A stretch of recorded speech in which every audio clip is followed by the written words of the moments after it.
Residents in Seattle's Chinatown protest nearly every day to block what they call a megaplex homeless shelter on the edge of their neighborhood, part of a downtown area already with a dozen homeless shelters, rising crime and vacancy rates, and scores of addicted and mentally ill people. These encampments continually go through sweeps. You go there at night at like 10 p.m. and you will see drug dealers and people actively doing drugs. Mike, to you first, because you know Seattle so well, and I want to kind of go back to what Dan Springer was talking about there. I mean, can you imagine how angry these people are in Seattle's Chinatown? Because, the county, King County, is trying to push hundreds of people who are mentally ill, they are drug addicted into their neighborhoods. I mean, they've got a reason to fight.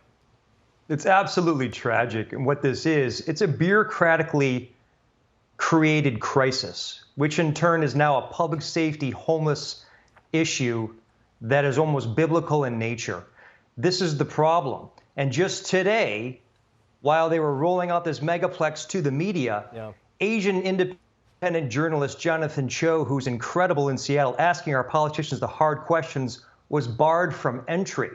So not only are they trying to hide this from the Asian community with that historic aspect of the CID, the International District, they won't even allow journalists of Asian descent to ask the hard-hitting questions. And to me, it's more politics being inserted to the public safety political discourse now on steroids. It's absolutely unconscionable to me. I want to go a little bit east of San Francisco now to Stockton, the Sacramento area, because California, it appears, has another serial killer. He's shooting one person, this is every couple of months here. Mike, your thoughts? Well, it's an issue that's rolled out, sadly, if you rewind 2 years ago, from the defund nonsense, which has spiked criminality across the nation, not just in Stockton, obviously, but in Seattle. And the reality is cops care. But the bottom line is we don't have enough cops on the street to make the community feel safe. And you have these criminals running around killing people at random because they know that mostly police have become rendered ineffective because of the reform laws that were so naive in nature, a gross overcorrection from the tragic George Floyd murder. Here we are. Crime is through the roof. We can't recruit enough people, and our community feels less safe. And David is absolutely correct. We have to vote.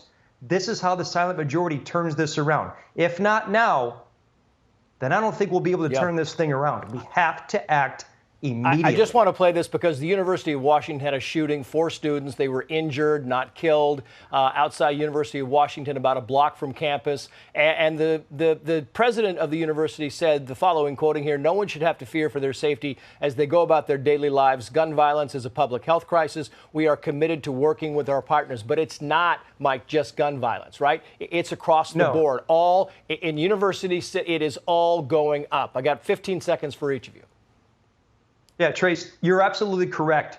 This is not an issue specifically with guns. This is a criminal crisis. Right. We're now upholding criminals versus upholding the reasonable people that need to wake up so we can save what is left of our cities and the nation on a public safety basis.